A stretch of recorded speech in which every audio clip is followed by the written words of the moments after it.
লোকমুখে কথিত রয়েছে এই দিঘি নাকি একদিনেই তৈরি হয়েছিল।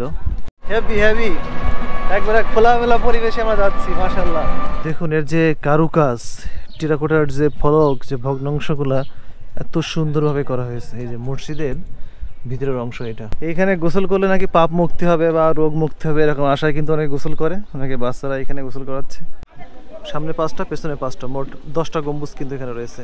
তো তার স্মৃতিবিজড়িত এলাকায় এখানে এসে উনি কিন্তু খুবই আপ্লুত। তো যা হোক, তার এলাকায় দেখলাম ঘুরে ঘুরে, খুব সুন্দর একটি জায়গা। এখানে কিছু অলৌকিক পাথর রয়েছে যেগুলো গায়েবী পাথর বলে অনেকে।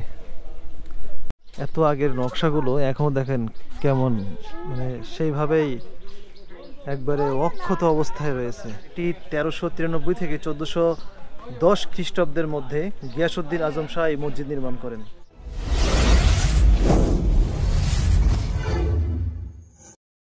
আসসালামু আলাইকুম বন্ধুরা, আর একটা নতুন ভিডিওতে আপনাদেরকে স্বাগতম। আর আমি এই মুহূর্তে রয়েছি ভাঙ্গা উপজেলার, মানে ফরিদপুর জেলার ভাঙ্গা উপজেলার, এটা হচ্ছে ভারসা নামে একটি গ্রামে। আর এটা হচ্ছে তহিদ ভাইয়ের গ্রাম। তো তহিদ ভাইকে তো আপনারা আগের ভিডিওতে দেখেছেন, সে আমার ফ্রেন্ড, আমরা একসঙ্গে দীর্ঘদিন দুবাইতে ছিলাম। তো তহিদ ভাইয়ের স্মৃতি বিজড়িত তার গ্রামে আমরা এসেছি। এটা কিন্তু ভাঙ্গা থেকে পুলিয়া নামে একটা বাজার রয়েছে, সেখান থেকে ভিতরে আসতে হবে। আবার এই তহিদ ভাইয়ের স্মৃতি বিজড়িত এই গ্রাম ঘুরে ঘুরে দেখব, এবং এখান থেকে আমরা আপনাদেরকে সেই অলৌকিক যে জায়গা দিঘির পাড়, সেখানে আমরা আপনাদেরকে নিয়ে যাব। তো আশা করি সম্পূর্ণ ভিডিওটিতে আপনারা আমাদের সঙ্গে থাকবেন। আর সঙ্গে রয়েছে তহিদ ভাইয়ের ফ্রেন্ড সাগর ভাই। হাই বলেন। হাই। তো ওনার বাসাও কিন্তু এখানে, উনিও দীর্ঘদিন দুবাইতে ছিলেন, তো খুব ভালো মানুষ। তো তার এলাকায় আমরা আসছি ঘুরতে। আসলে আমি আমার এলাকায় আসছি অনেক বছর পর। এখানে আমার ছোটবেলার অনেক স্মৃতি জড়িয়ে আছে। তো আমি এখানে আসা হয় না, অনেক দিন হয়েছে। আসলে আমার ক্যারিয়ার নিয়ে অনেক দৌড়াদৌড়ি থাকতে হয়, মানে আমি বাইরেই থাকি বেশি সময়। আর বাংলাদেশে আসি আমি, আমার ঢাকার ওদিকে থাকা হয়, এদিকে আসা হয় না, জাস্ট আজকে আসলাম। তো এখানে এই হচ্ছে আমার এলাকা, এদিকে একটু দেখেন, এদিকে আমার এলাকাটা দেখেন, এই আমার বাড়ি, এখানে বাড়ি, মানে 2 মিনিট লাগে আমার এখান থেকে যেতে। এই তহিদ ভাইয়ের স্মৃতি বিজড়িত জায়গা। এখানে কিন্তু তহিদ ভাই অনেক খেলা করেছেন, এইখানে দৌড়াদৌড়ি করেছেন, কিন্তু মানে দুঃখের বিষয় তিনি এখন এখানে থাকেন না। তিনি তো থাকেন প্রবাসে দুবাইতে, এবং উনি তার পরিবার নিয়ে টাউনে ফ্ল্যাট করেছে, সেখানে থাকেন, বসবাস করেন। তো তার স্মৃতি বিজড়িত এলাকায় এখানে এসে উনি কিন্তু খুবই আপ্লুত। তো যা হোক, তার এলাকায় দেখলাম ঘুরে ঘুরে, খুব সুন্দর একটি জায়গা। তো এখান থেকে আমরা সেই অলৌকিক যে দিঘির পাড়টা হচ্ছে ওই দিঘি, এবং তার সঙ্গে একটি মসজিদ, যেটি অলৌকিকভাবে লোককথিত রয়েছে যে এক রাত্রের মধ্যে ওটা নির্মিত হয়েছিল। তো আমরা সেদিকে আপনাদেরকে নিয়ে যাব, চলুন যাওয়া যাক। তো আমরা এখন অটোর জন্য অপেক্ষা করছি, একটা আসছে, দেখে যাই কিনা। যাওয়া যাবে? যাবে। এটা কই কই? শিমুল বাজার। আচ্ছা, না ওঠেন পিছনে, আমি সামনে যাই, আপনারা ইসে ওঠেন। তো এই যে আমরা অটোয় উঠে গেছি অলরেডি, আর আমরা এখান থেকে যাচ্ছি শিমুল বাজার, তাই তো? কতক্ষণ লাগবে এই যেতে এখান থেকে? 10 মিনিট মতো লাগবে। তো সেখান থেকে আমরা চলে যাবো ওই দিঘির পাড়। তো এটা হচ্ছে সেই শিমুল বাজার আমরা আসলাম, আর এখান থেকে এখন যাচ্ছি দিঘির পাড়। এই যে দেখুন, আমরা যে অটো করে যাচ্ছি, ছাদ খোলা অটো, এটা ফার্স্ট টাইম দেখলাম জীবনে। মাশাআল্লাহ, সেই হেভি হেভি একবারে খোলামেলা পরিবেশে আমরা যাচ্ছি। মাশাআল্লাহ, সেই সুন্দর, মানে এই এলাকার প্রকৃতি, এত সুন্দর প্রকৃতি, কি বলবো, অনবদ্য। এখানে যে গাছগাছালি, ফসলের মাঠ, সব কিছু আসলে ঢাকার এত কাছে, এত সুন্দর প্রকৃতি, অবিশ্বাস্য। এদিকে সব তো দূর যাবে, সব ধনিয়া গাছ লাগানো, এবার গম, বিভিন্ন রকম ফসলের চাষাবাদ কিন্তু এখানে করা হয়েছে। আর এই রাস্তাগুলো কিন্তু অনেক সুন্দর, দেখুন।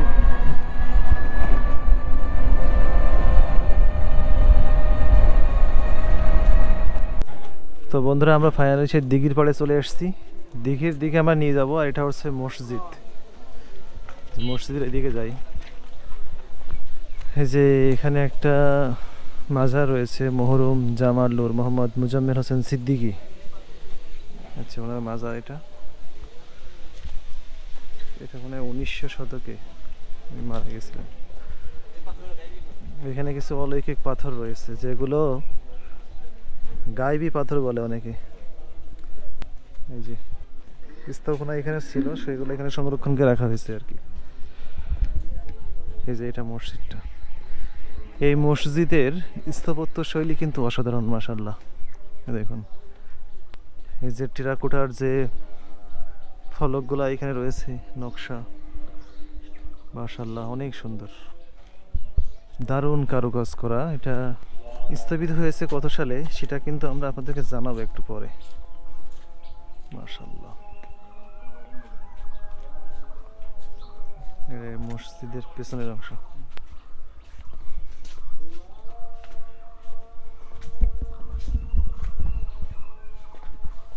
এখানে যে গম্বুজ আকৃতির ইগুলো রয়েছে, এখানে হচ্ছে মেম্বারটা ঠিক এই জায়গায় স্থাপন, মসজিদের মিডল অবস্থান এটা।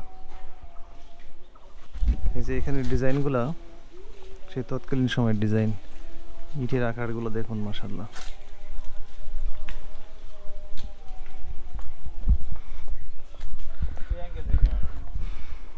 দারুণ স্থাপত্য শৈলীর আলোকে কিন্তু এটা তৈরি করা হয়েছে। যদি আজকের জুম্মার দিন আমরা ওইভাবে এখানে লাউডলি কথা বলতে পারবো না, যেটুকু দেখাতে পারি আর কি। তো এটা মসজিদের দক্ষিণ পাশ, আর এটা হচ্ছে ফ্রন্ট সাইড। যে সামনের পাশ, এখানে শামিয়ানা টাঙানোর কারণে এতটা ক্লিয়ার দেখা যাচ্ছে না, এই যে উপর থেকে দেখেন।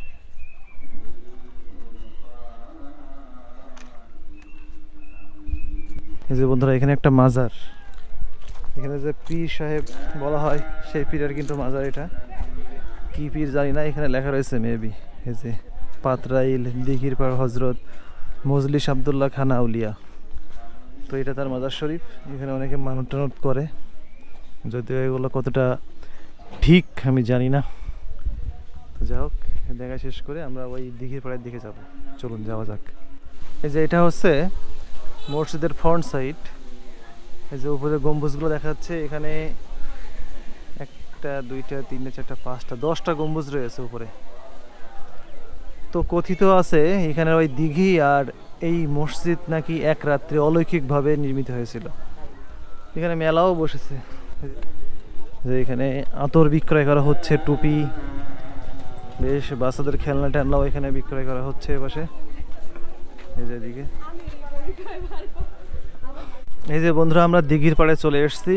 এটাই হচ্ছে সেই অলৌকিক দিঘি, যেটার লোকমুখে কথিত রয়েছে এই দিঘি নাকি একদিনেই মানে তৈরি হয়েছিল, জানি না আর কি মহত্ব। আর এই যে এখানে অনেকে গোসল করছে, মাশাআল্লাহ অনেক বড় দিঘি। এখানে গোসল করলে নাকি পাপ মুক্তি হবে বা রোগ মুক্তি হবে, এরকম আশায় কিন্তু অনেকে গোসল করে, অনেকে বাচ্চারা এখানে গোসল করাচ্ছে। জানি না এগুলো কি কুসংস্কার তারা বিশ্বাস করে আর কি। তো বন্ধুরা, এখানে অনেক ধর্মপ্রাণ মানুষ কিন্তু এসেছে আজকে জুম্মার নামাজ আদায় করার জন্য। তো আমরাও আজকে জুম্মার নামাজ এখানে আদায় করব। এখানে ছোট ছোট বাচ্চা থেকে শুরু করে বিভিন্ন বয়সের মানুষজন কিন্তু এখানে এসেছেন। আর এই মসজিদের স্থাপত্য শৈলী কিন্তু অসাধারণ। আমরা দেখবো এটা মানে স্থাপিত কত সালে, কোথাও লেখা আছে কেনা, হলে মানুষজনের কাছে শুনতে হবে। বন্ধুরা, এটা হচ্ছে মসজিদের মূল ফটক, মানে ফ্রন্ট সাইড, যেটা এতক্ষণ পর্যন্ত শামিয়ানা দিয়ে ঢাকা ছিল। মানে এখানে নামাজ হচ্ছিল, তো এই জন্য এটা ঢেকে রাখা হয়েছিল। তো এখন সম্পূর্ণ মসজিদটা এখান থেকে স্পষ্ট দেখা যাচ্ছে, মাশাআল্লাহ। এই মসজিদের স্থাপত্য শৈলী কিন্তু অসাধারণ। আমরা আপনাদের একটু কাছ থেকে দেখাই। এই যে এর যে নির্মাণ শৈলী, এখানে টেরাকোটার যে ফলক, যে ভগ্নাংশগুলো এখানে লাগানো হয়েছে, দেখুন কত সুন্দর, মাশাআল্লাহ অসাধারণ, দারুণ কারুকাজে কিন্তু করা হয়েছে এটা। এই নকশাগুলো কত আগের, এত আগের নকশাগুলো এখনো দেখেন কেমন, মানে সেইভাবেই একবারে অক্ষত অবস্থায় রয়েছে, মাশাআল্লাহ। বন্ধুরা, এই মসজিদটি 625 বছর আগে নির্মাণ করা, কিন্তু এর তো স্থাপত্য শৈলী এখনো কিন্তু অক্ষত রয়েছে। ধারণা করা হয় এটি 1393 থেকে 1410 খ্রিস্টাব্দের মধ্যে গিয়াসউদ্দিন আজম শাহ এই মসজিদ নির্মাণ করেন। তো এর কারুকাজ এত সুন্দর, মনোমুগ্ধকর, কি বলবো, মাশাআল্লাহ আনবিলেবল। আর এটি এখনো অক্ষত রয়েছে, এটা আসলে অবিশ্বাস্য। বন্ধুরা, পুরা মসজিদ এটা। আর এই মসজিদে কিন্তু মোট 10টা গম্বুজ রয়েছে, সামনে এবং পেছনে মোট, সামনে 5টা, পেছনে 5টা, মোট 10টা গম্বুজ কিন্তু এখানে রয়েছে। বন্ধুরা, এটা হচ্ছে মাজার মজলিস আবদুল্লাহ খান রহমাতুল্লাহ আলাইহির মাজার এটা।